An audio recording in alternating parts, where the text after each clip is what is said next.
Ini yang bakal kalian hadapi kalau mutusin magang jadi backend developer aplikasi. Sini-sini, aku spill pengalamanku ya. Sebelum itu, kenalan dulu dong. Aku Irza, mahasiswa informatika Universitas Negeri Surabaya. Jujur nih ya, awalnya aku pikir, paling kerjaannya ringan, kan anak magang doang. Paling juga mentok disuruh beliin kopi, kirim dokumen ke abang-abangan fotokopi, terus duduk manis tuh sambil nontonin Tanbokin mukbang. Ternyata beneran kerja. Kayak bener-bener serasa jadi mas-mas profesional gitu loh. Rapat tiap minggu, buka tools-tools aneh, dan mulai ngomong pakai istilah yang bahkan circle tongkrongan aja sampai nggak ngerti apa maksudnya. Kelamaan kocak, intinya apaan? Oke, singkat saja. Selama magang jadi backend developer aplikasi, aku dapat banyak banget pengetahuan dan pengalaman baru. Dari mulai belajar tools baru, ngembangin fitur backend beneran, sampai kerja bareng tim di lintas divisi. Terus baru, apaan aja tuh bang? Ya, sesuai kebutuhan backend lah. Kalau aku sih punya beberapa tools yang digunain ya. Misalnya, Postman buat ngetes API, MySQL Workbench buat kelola database, sampai VS Code buat ngoding project Laravel-nya.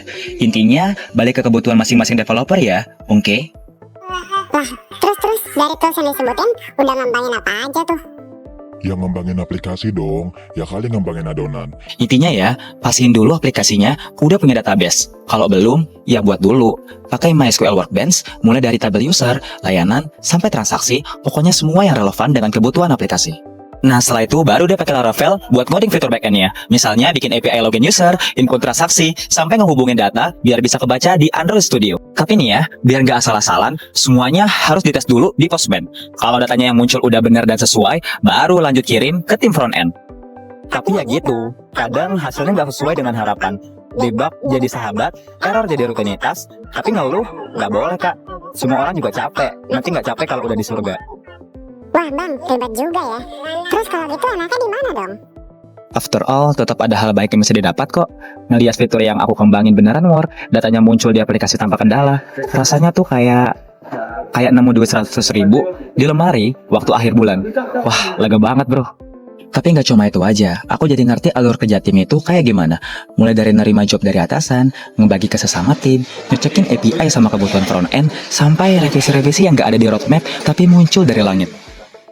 Nah, dari situ aku belajar, kerja di dunia IT itu bukan soal jago ngoding doang. Tapi juga soal komunikasi, tanggung jawab, dan yang paling penting, sabar. Dah itu aja, intinya gitu ya. Perjalanan magangku sebagai backend developer aplikasi.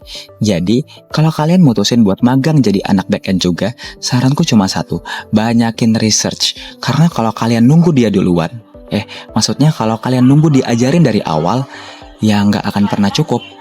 Tapi tenang, capeknya bakal kebayar kok. Apalagi kalau udah lihat fitur kalian jalan dengan mulus tanpa error, meskipun itu cuma satu, tapi tetap proud lah ya.